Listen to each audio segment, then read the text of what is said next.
My name is George Abraham. I lead the product design and research for Indigo Studio. And as part of our presentation today, I want to give you a quick overview of the key benefits of using Indigo Studio and why it's a true prototyping solution for your design needs. So before I show you about Indigo Studio and give you a live demo, I'm going to build a prototype as I'm speaking. I want to give you some context around why prototype, right? And in a nutshell, we expect prototypes to be a form of shared artifact which can be viewed and consumed by at least three key players. The first one is, of course, the business stakeholders, because they are the ones who are trying to focus the prototyping effort in a specific direction to attain certain business goals. And in order for them to participate in this process, they know a lot about what we are working on, but at the same time, being able to show them something tangible, something which is what the users are going to see, gives them a different level of feedback, which is more specific and targeted towards what we can use, so it's more actionable. Of course, the whole human-centered design process anchors on the fact that users who are going to be the final people who are going to use this application, they are part of this design process, and we need to bring them in as early as possible to reduce the risk of getting it wrong. And in order for users to participate, we cannot just share our specification documents and the stuff like user stories with them directly, because they don't know enough about the background. They only know about the tasks they need to do, and they can give you feedback on that, nothing else. So we need something to share with users. And then finally, there's the team, right? It's not just the designer building this application, it's the team. And for the team to be able to look at what we want to build helps them estimate better, give them all a shared understanding of our direction, and they can actually participate in offering alternatives and suggestions which would help you build something quicker or faster. And in this whole process, we are trying to mitigate risk, the risk of getting the priorities wrong, and that's why we're able to evaluate with business stakeholders, the risk of getting the experience wrong, which is why we're bringing in the users, and the risk of designing something which the team does not have the time, resources, or skill to build, right? And all these things are design activities, right? It's just basically making trade-offs, and making good trade-offs is equal to good design, right? Indigo Studio basically is helping you do that with three key benefit areas. The first is what we call rapid prototyping, is not only talking about design in terms of what we're going to build, but how this application is going to work, right? It's not just about the look and feel, it's about how it works. The second is what we call the benefit of collaborative review and feedback, is that with the distributed teams, asynchronous feedback is essential, and you need to be able to have a way in which people can talk about the design while they're looking at the design and not have to rely on emails to do that. And then finally, we have what we call usability testing at scale, which not only gathers ad hoc feedback about how this application is supposed to work. People are just talking about, hey, I don't like this button here, I don't like doing this. Instead, we want people to be able to do specific things with the prototype and be able to observe and analyze whether they were able to do that successfully. Now that's a huge benefit, because that way your conversations or your design iterations are focused on things which are bad as opposed to preference, right? We are really trying to find out a pattern of usage. I mean, we have all been here. There's always so much to do in terms of, hey, whether it's a V1 of a product or a V2 of a product, we always have a long running backlog of things people have suggested, we have heard about, but we can't build all of that on day one, right? So there has to be some structured approach in which we attack the design problem. And we do that in terms of breaking out it into smaller stories of use. And then, most importantly, we decide with the business stakeholders and with the key users, what are the stories which we should focus on, right? And we would say, hey, here are the 4 user stories which we are going to attempt today. Now, the stories only capture the what, right? We still want to show how. And that's where we go into details of each story. And as part of the discussion, right, as part of our ideation, we are kind of breaking out the story into specific things the users would do in order to accomplish the story. And I use this representation from Ryan Singer, who does work at Basecamp or still works at Basecamp. He breaks it down into a set of steps. And the steps basically are, what does the user see? What do they do? What happens next? Then what do they do? What happens next? What do they do before they actually end up with the final task success? Now, this is essential because it's tough to figure out where do we start prototyping, right? At what point would we kind of jump in and start doing stuff? And instead, breaking it down into these user stories helps us kind of break it down into smaller pieces, and then looking at each story in a set of steps which unfolds over time is what interactive design or interactive systems is all about, right? Things don't happen in an instant, it happens over time. People do things, and as a result, the system gives responses, and either the response is appropriate and people are able to progress or not. Let me give you an example of this, right? So say that we are going to do sign up as a new user story, right? That flow can pretty much be broken down into, okay, the first thing the user would see are sign up options. They would click sign up, and then we'll show them a sign up form, and they fill out the form and they tap sign up again. And then we show them a sign up confirmation, they tap continue, and then we'll navigate them to a login area. Now, this is a very simple way of looking at prototyping. It's the story-based, linear, step-by-step approach. But imagine on your story card, there's this link which says view prototype, right? It's like right here. I can click on that view prototype and actually use this, whatever the flow you've been talking about. If I'm able to interact with it, I can actually have a much better sense as how long will it take, is it good enough, and is this the right priorities, right? And on top of that, if we add the second link, which says view usability study results, is that there are certain stories and flows which are very critical to get it right. I'm not saying that every user story goes through usability testing, but there are some key stories where we cannot fail. And being able to validate, hey, maybe we have two design alternatives and we would like to test which one is better than the other, that's where the usability testing also comes into play. Now, I showed you the story flow, and this is exactly the same prototype I'm going to build while explaining the key benefit of rapid prototyping, right? So I'm going to switch into Indigo Studio here, and let's just get started with the new project. And Indigo offers at least 4 kinds of artifacts you can create with Indigo Studio. Screens are the most common one. Screen parts I will touch upon briefly. Style sheets and storyboards I will not cover during this presentation.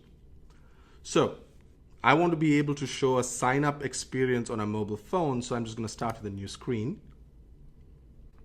And since I'm going to do something for mobile, I can pick a specific viewport. In this case, I'm just going to pick an iPhone. Or if I'm doing something for a custom resolution, I can just leave it at generic, right? So in this case, I'm doing iPhone. So when I pick iPhone, you see that I get this little handy-dandy phone Chrome around here.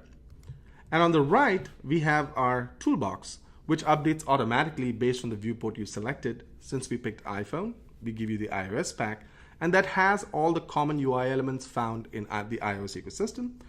And the benefit of having this pack is that since you're designing for the phone, tab targets and button sizes, these things are important, and we don't want you to waste time thinking about whether this button is too big or not. Instead, every UI element you see here, they are actually meant for touch, and they subscribe to the user interface patterns recommended by Apple. The properties area here, it can be either pinned or you can just leave it there. And the benefit of that is that I can be able to change the styles of this stuff quickly, right? So that's the reason it's there. But if it's getting in the way for you, you can always pin it to the right side, and that's how it looks like. Now, in order to build up my sign-up flow, it works as similar as any other tool out there. I can just drag and drop UI elements onto the design surface, and they are directly editable. So I can say, hey, there's a sign up, there's a button, great. To make our design process go faster, I'm going to make use of what we call screen paths. And as the word suggests, they're literally parts of the screen which I have kind of pre-composed so that I can just drag and drop just like I'm dragging the UI elements. And they live in this second tab here called screen paths, and right now there's nothing in there. And the way you can differentiate between these two is that UI elements are the stuff which we ship with, and screen paths are the things you create based on your organizational needs, right? So the way I create a screen path is very simple. Say that I always use two buttons together. Say I just duplicate this button here, and say that I want to preserve this composition anytime I want to design. I can just select them both and say convert to a screen path.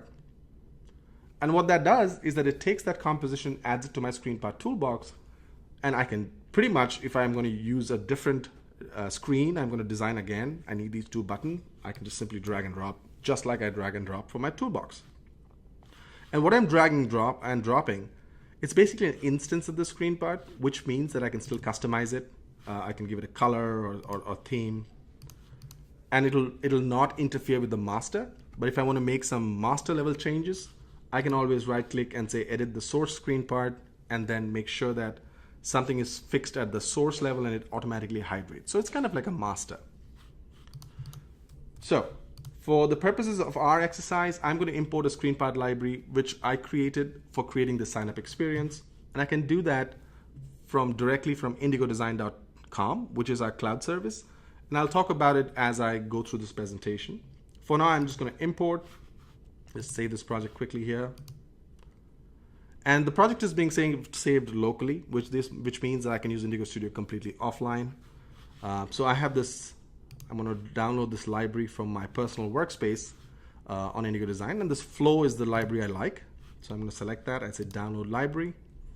And I'm going to copy it into the project I'm currently working on.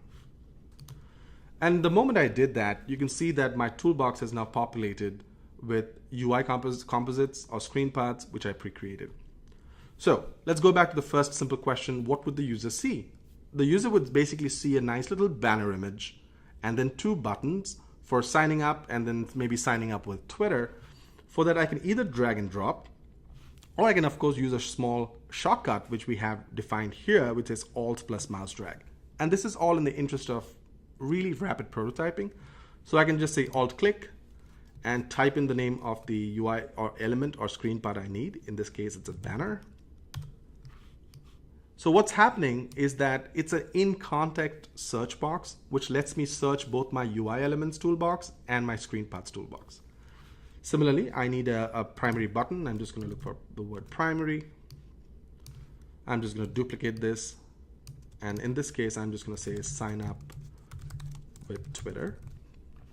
And let's just change the color of this a little bit so that it looks a little different. There you go. So this is the first thing the user would see. To follow up with the story, what would they do? They would just try to sign up by hitting the sign up button. And that's why we have this add interaction as a very prominent action in the toolbox, because that's the very next thing you need to do.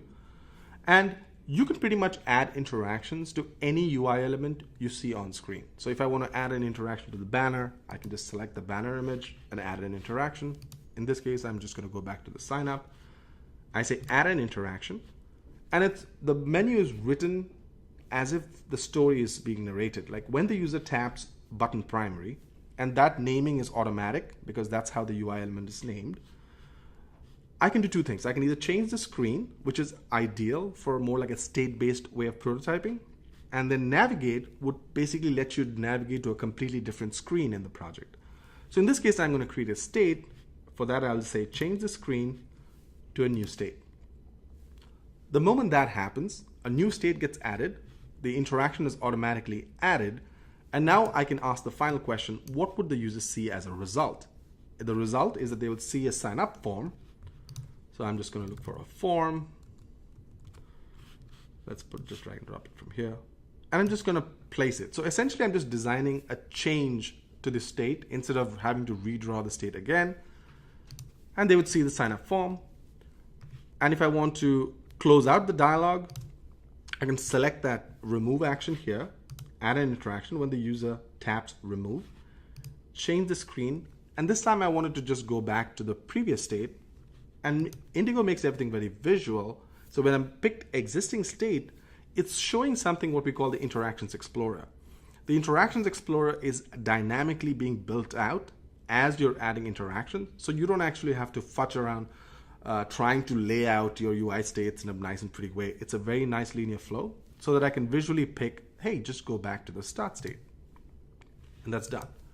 So essentially, I've been kind of like a wireframing interactive prototyping, but the moment I've done something, I can hit run screen to test this prototype immediately. I can say, oh, when the user hits sign up, that happens, they close out of it, the dialog goes away. So let's just continue with the story. And that will introduce to us the second concept. You can either add interactivity to the UI element, or you can have a timer-based interactions, which means that the user is not doing anything. It's mostly a state which is being shown temporarily, and it automatically progresses to the next state. So for that, I'm going to say when the user actually hits sign up here, change the screen to a new state. The third state gets created. And in this third state, I'm going to select this button. I'm going to remove the text here.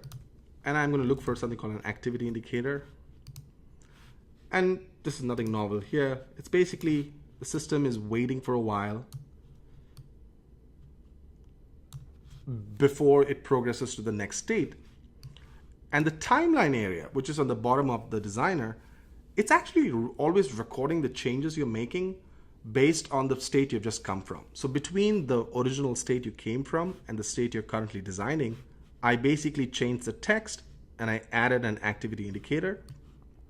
And I want this activity indicator to stay for like say 2 seconds before it proceeds to the next state. And as you can see, I'm still narrating the same story. What does the user see? What do they do? What happens next? And in the timeline area, I can add an animation segment.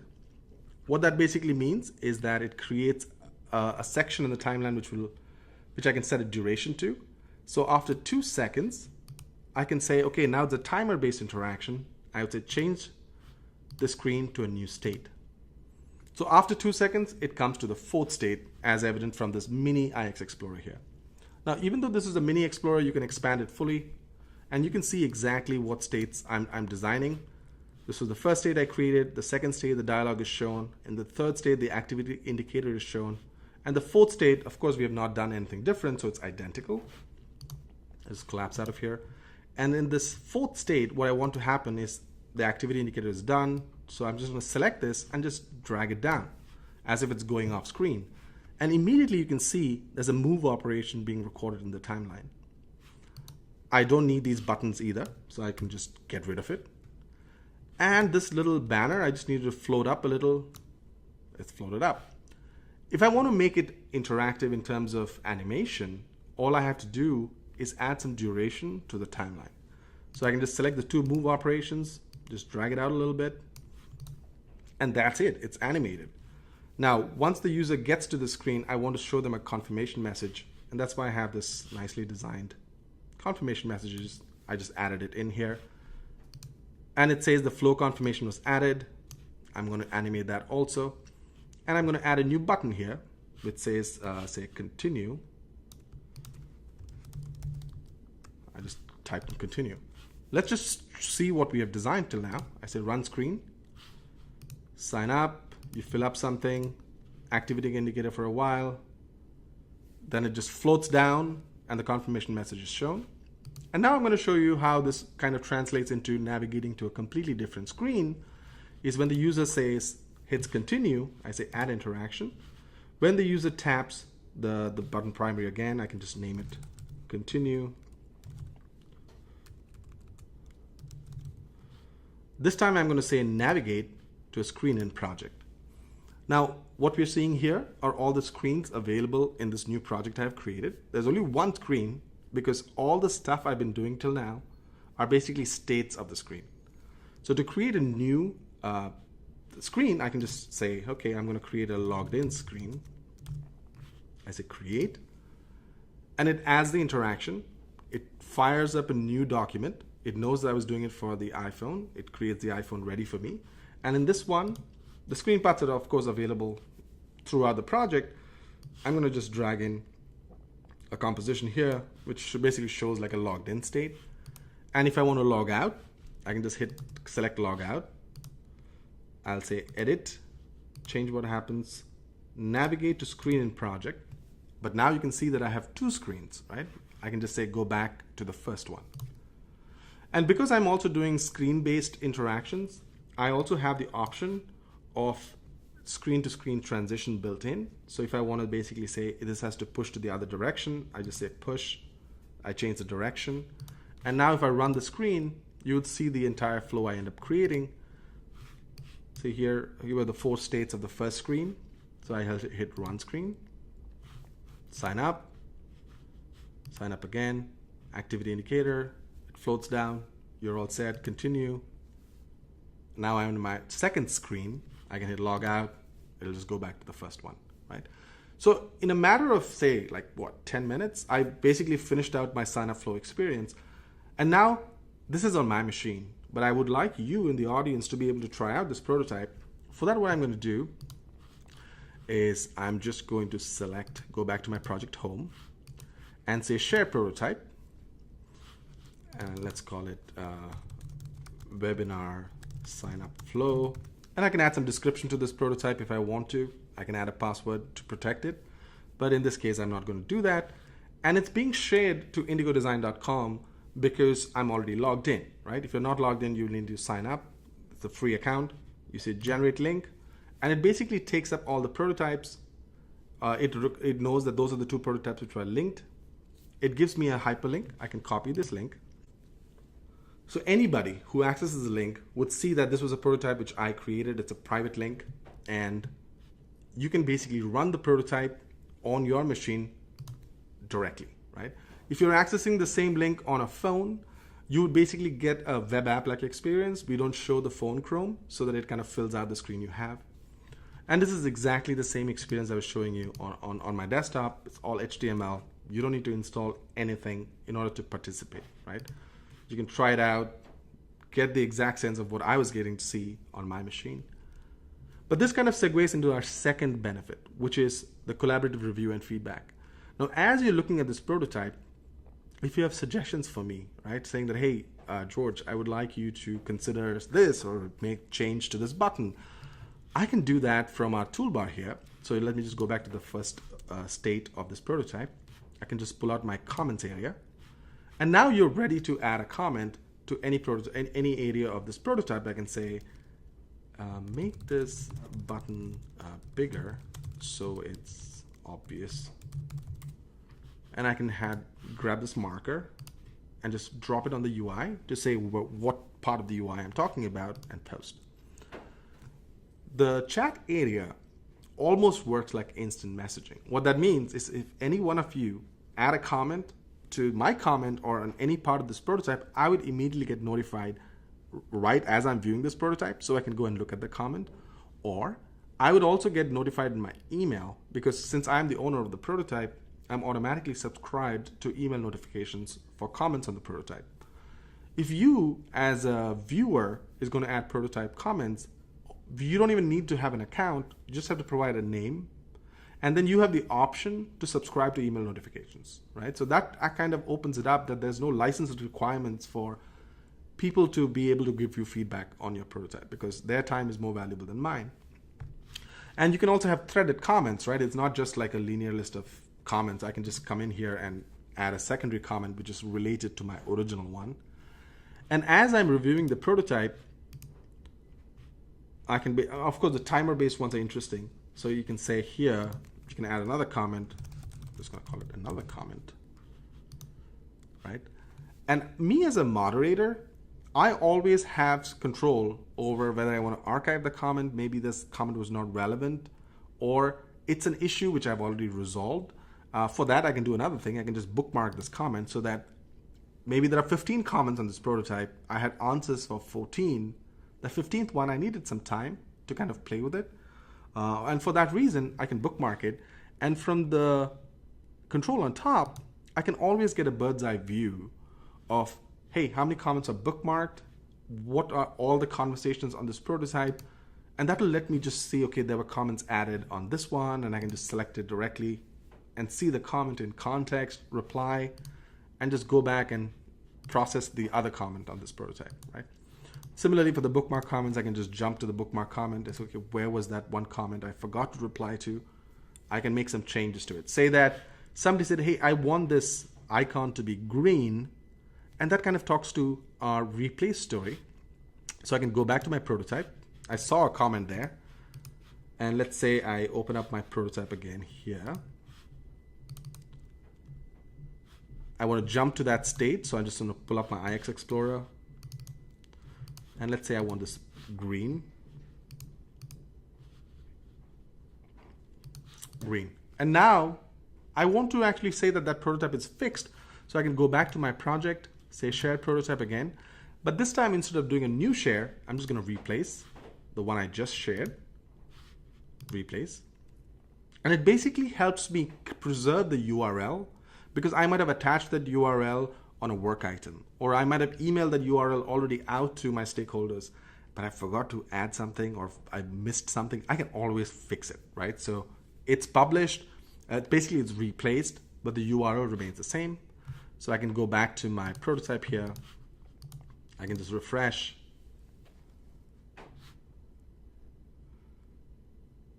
And now I'm on the same state, and now you can see that the icon is now green, right? So this is like a quick replace. Even though you have published this prototype, you can always fix it later.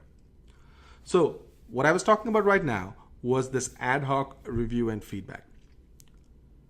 Now commenting is great, right? And every prototype you're sharing to the cloud, you as an owner of the prototype have a personal view into where these prototypes are. I can access them two ways. I can access a prototype from directly inside the app itself. What that means, I can pull out the main menu and click on the indigodesign.com tab. And now it's showing all the prototypes I have in the cloud. So in my personal workspace. I mean, there are some other concepts here like group workspaces. I may not talk about it right now. But here you can see all the prototypes I have actually shared on indigodesign.com. So in case I want to get something from the cloud, I can just go and grab it directly from here.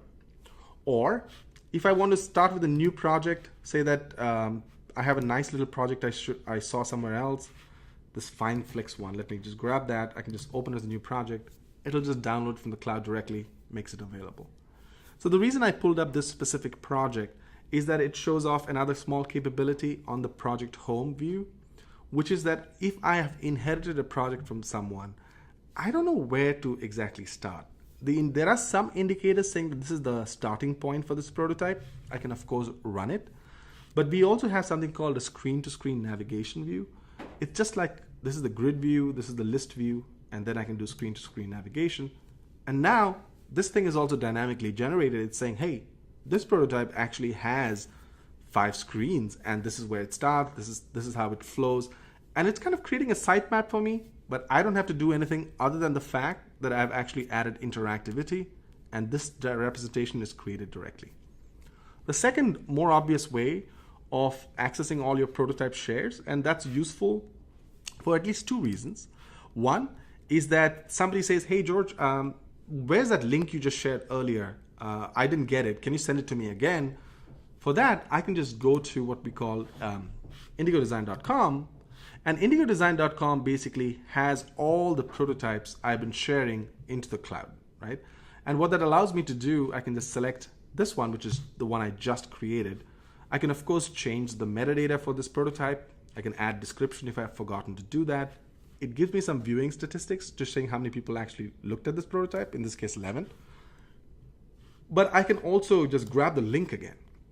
And that's awesome, right? So I don't actually have to remember this link. I can just copy it here and send it to you again, right? So that makes it really convenient. And for some reason you're on a different machine and you don't have access to your source files, which were local on your desktop, I can always come in here and download that prototype, right? And even when I'm replacing this prototype, we're actually keeping track of all the prototype versions. So you can actually have a version history. So in this case, this was the first one. This one is the one with the gray check icon. This one is the green check icon. This is the current one. I can always look at an older version of the prototype right from this cloud. So that makes it uber convenient. Now comes the third key pillar, right? So I'm going to select another prototype because this one is a very simple prototype. Let me just pick a prototype which is a little bit more fleshed out. Let's look at this one. It's just called the Money app. And the Money app was a pseudo prototype we had created to kind of showcase like a personal finance situation, right? The personal finance situation is such that you can actually add expenses occurring on a daily basis and keep track of budgets and things like that. Nothing radical happening here. And I can show you how this prototype works. I can just run it. And these are basically the flows which I've designed. Here's the starting screen for this particular prototype. These are all the transactions which I've been recording.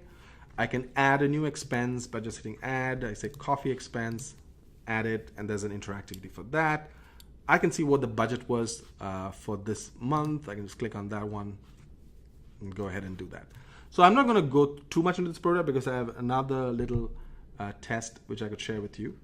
But I'm just going to give you some context here. So let me just go back to my prototype here, favorites. Now let's talk about the third benefit. So we talked about rapid prototyping. I showed you that. I talked about the review and feedback and how commenting works. And then this is the third one, which is usability testing at scale. Here, the goal is not to get ad hoc feedback. I just don't want comments being thrown at the prototype. And that could be for two reasons. One is that sometimes the audience I really want feedback from, they are not privy to all the details of the design discussion and they may not know enough. So letting them just go blind into a prototype doesn't make sense. They'll just click all over the place, and because the prototype is just a prototype, it's not that finished, they'll get lost and frustrated and add comments, and then it's just a mess.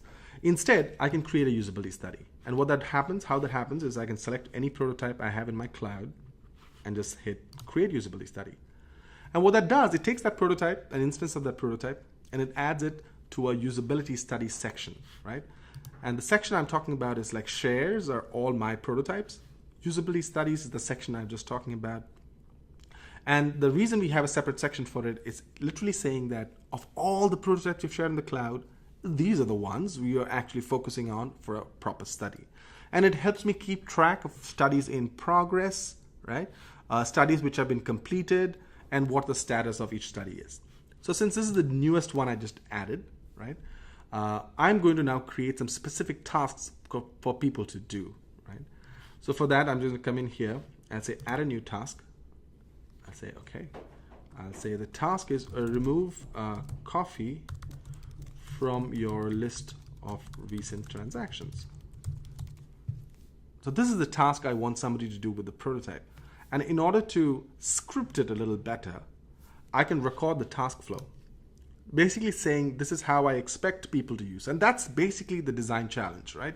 You as a designer or you who is involved in the design activity is making an assumption that designing it so will make it really user for making sure that they can figure it out, right? So let's just test that assumption, right? So to say that I'm saying for this particular task, mark this as a starting point. And then I'm going to use the prototype as it's supposed to be used. Now that, for me, is a successful first task. So I'm just going to save this task flow. Similarly, I can add additional tasks. I can say check the budget for the month of July, right? And I can record a task flow for that. I can add another one. I can say, and it's showing as an alert because there's no steps defined for it. I can say change the budget for coffee to $65, right? So the moment I've finished defining the steps in the task, in order for you to participate in the study, all I have to do is start the study. So since I don't have steps defined, it's not letting me start the study, which is fine. I can just remove this task here, select and remove that task here, and now the start study is enabled. In order for me to let you participate, I can of course add some welcome text. You can this is like boilerplate. You can actually change it to introduce the prototype you have in mind to your audience better. Similarly, you can add a thank you message, which could be either just simply thanking them for their participation, or you could actually tell them to do something else, right? Like go fill out the survey or send us an email, whatever you would like as your thank you message. It could be an Amazon gift card. It's up to you. So for my task, in order for me to start the study, I'll just say start the study. And just like that, the study is ready for participation, right? For me to send it to you, let's say that you want to participate in the study. I'm going to select one of my existing prototypes, which is more fleshed out. I'm just going to duplicate this. So I purposely did it this way because the first task I showed you how it's done. The second and third, you have not seen how it's done. So this would be a good example for me to test. So I'm going to start this one. I'm going to invite. I'm going to copy this link. So the difference between sending a usability study link versus sending a link directly to the prototype is that the introduction to the prototype looks like this, right? It basically says, thank you for helping us improve the experience for Money app. And then I have some instructions for it. And then I tell them what the task UI would look like. And they can say, okay, here I'm done. And that's how the task gets completed. And now the users can just say start usability study. And now, as you can see, the toolbar is different. The experience around the prototype is different. And here it's a task-oriented UI. It's saying remove coffee at Starbucks from your list of recent transactions. I can just say, okay, I'm going to start this task. And since I already showed you how it's done, I'm going to do it. Because this is something which most people fail at, because there's only available way of deleting this transaction is to swipe. And not many people are familiar with that. Hit delete. And as you can see, the task is complete. I can give some feedback about this task, saying here's some feedback. But it could be more meaningful, right? It could say that a swipe was not very intuitive for me. I would expect to click somewhere else, blah, blah. That's good. The moment I am done, it takes me to the second task. It says check how much you spent in June and whether you went over budget, right? I can start that task and I'll go through this whole three steps of the task. So the moment somebody is finishing a task, I have a different view on my results. So this is the stuff, the link I just copied. But as you can see in the background, the data has changed. And what's happening is that the moment somebody finishes a task, it automatically shows up here as accomplished by, which basically says that somebody met the task goal unassisted. Finished by, which basically means that if there were 5 steps in the task, somebody went through all 5 steps, and the average time required for somebody to finish it. Now, this one is not very interesting because there's only one person doing this task. So let me just switch to this one here. Oops, other one. So this one, right? Here is a scenario where I actually did this in the past, and 7 people took part in the study. And immediately, the first column is the most important one. That's how we have organized it. It's actually showing that the third task, only 5 out of 7 people were able to finish this task successfully. And that's a problem because maybe for this particular set of tasks, our threshold was that all people who take part in the study should be able to successfully do this. And that threshold might be different depending on the domain, depending on the task, because certain tasks, you don't expect everybody to finish it unassisted. That's okay, right? You're saying that, is it good enough for us to now move it into development, right? So that's what we're trying to postpone by doing this design, review, testing as quickly as possible. So in the matter of like, say, 40 minutes, as I was talking to you, I was able to walk you through this entire spectrum.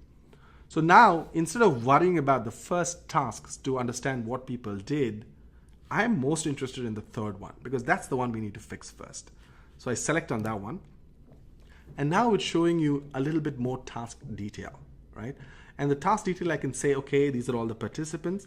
There's one participant I excluded because this wasn't done in the past. I can change that at will, right? I can basically say, hey, this participant has been like, I don't know why they took the study, but they're kind of completely skewing the results.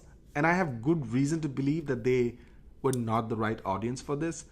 So with great judgment, I can choose to say, okay, I'm going to exclude you because you like asking for guidance, and I looked through all your tasks and they have the same pattern.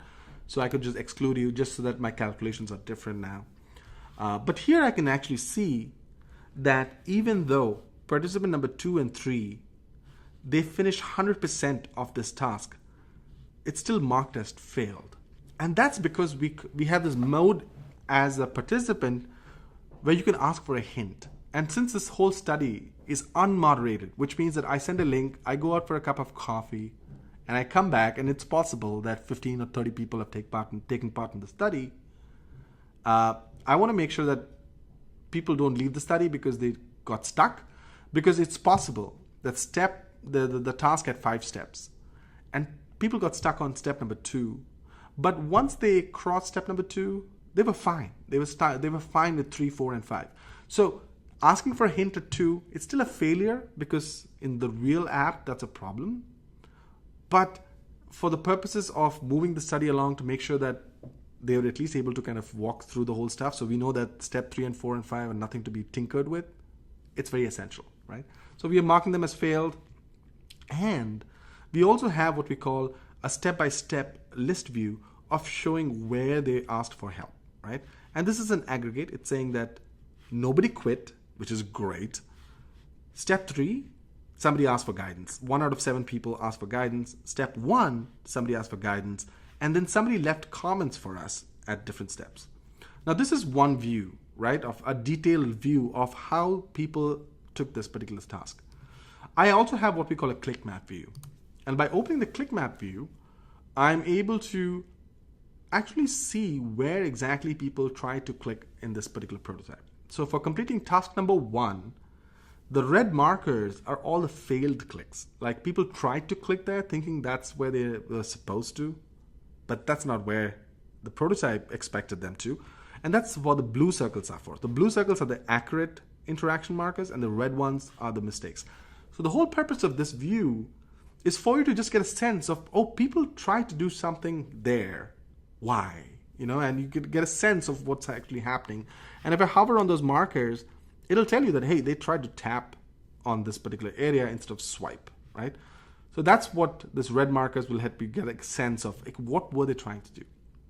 And I can walk through the steps and basically assess. So on step number 2, you can see this tight clustering of blues. Well, there's no surprise there. It was very obvious, right? Like that's where you're supposed to hit once you get to step number 2.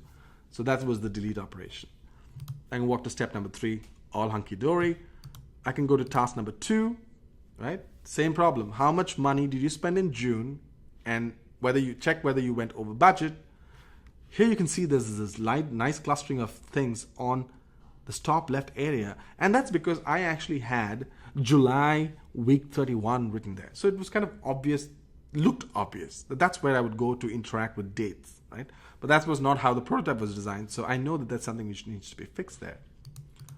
So I go to the next step, same thing, right? I can see how people have been interacting with it. Again, tight clustering of blue dots. So this makes me confident that this UI is not the problem, but the UI prior to it was an issue. Okay? So this gives you an idea of not only getting a detailed aggregate statistics of the pattern of usage, I can actually also visualize the pattern of usage. So I can just review how people have been using this stuff as they're going out with the prototype, right? So change the budget for coffee, people are clicking on coffee there. They go next, the task is complete, right? So let me go back to my study view here. And that's what basically this is showing me, that if I want to see the comments left for me on that particular task, I can just click on it directly. It'll again pull up the click map view, but it's like a deep link. So I can go directly. Okay, somebody says, awesome. All right, great. So that's good. Not that it's very useful for me right now, but you can actually give me useful feedback. Your participants can give you useful feedback. And they can do that at any time while they're taking part in the study. They don't actually have to reach the end point of the task in order to give you feedback. So this is our third value or benefit for Indigo Studio. Just like I want to reiterate, the first one was rapid prototyping. The second one was this collaborative review and feedback. And the third is usability testing at scale. And we say at scale is because there are no limits to the number of participants who can take part in the study. And if you have a more mature testing experience, you could do more fancy things. What that means is I can actually select this prototype again here, and I can duplicate the study. In one click, it gets duplicated. And this time I can say Pro. No, these are not Apple terminology. I'm not talking about iPad mini and iPad Pro. But I could actually create separate studies for different user pools. So I could send one link to a group of users who I feel are more experienced, and then I can send another study link to a group of people who are what I would call new users or newbies, right? So to see, compare and contrast how successful they were with using this particular prototype. Now this is the maturity level of the application today. And I just want to give you a sneak peek at what's happening next, which is like an extension of the usability studies. And for that, I'm just going to swap into a different area, secret zone. And the extension point for us is that in addition to showing click maps, on top of prototypes, we would now start showing, instead of just showing the detail of click maps, which I can still have access here, we also would start offering recordings of how people used your prototype. So now you can see that along this participant line, there's a new action called play. I hit play, and immediately I can see a video replay of how somebody used this prototype. And this is still something which we're working on right now. It's going to be out soon. But here I can get a sense of, okay, somebody clicked there, and I have markers on the timeline, and they're going to be much better designed. We also have support for audio, which means that the participant, you can ask the participant to narrate as they're using the prototype, and it's similar to Think Aloud, and which will let you kind of process how this prototype is working. And literally I can see what they're doing, right? So this one is more of a individual level deep dive. And the way we recommend using a facility like this is that, oops, let me just close that out, is that video is expensive. Not expensive in terms of just storage, but in terms of reviewing it. So we really want you to be able to view videos of maybe just the participants who failed that particular task, right? And that's essential, because you're not saying, okay, these guys are fine, right? These people who kind of did the study properly, it's great, but I just want to get a deeper sense of people who actually failed this particular study, right? So for that is why we have this new feature coming in the future, which is a feature and future, which will let you kind of play back, just so that you can actually process at, like, say, 5 of those people who failed to see if there's any pattern. And it's more like a human intervention, because we cannot aggregate that data. You'd still need a human viewer to process video to see exactly what was happening during that session. Right? So that pretty much summarizes what I had hoped to accomplish for this particular webinar, giving you a sense of the key benefit areas of Indigo Studio and why it's a true prototyping solution. At the end of the day, it's, as I said, just like I started the presentation, it's literally being able to create an artifact which shows how something works, which realizes an actual story of use, be able to hammer out that prototype very quickly, be able to share it with anyone so that you can actually send this link to your design team, your stakeholders, so they can actually view the prototype, give you feedback, or to conduct usability studies for some key stories which you feel are essential for somebody to kind of say that, okay, we have good confidence or a high degree of confidence in moving forward with this design for prototyping.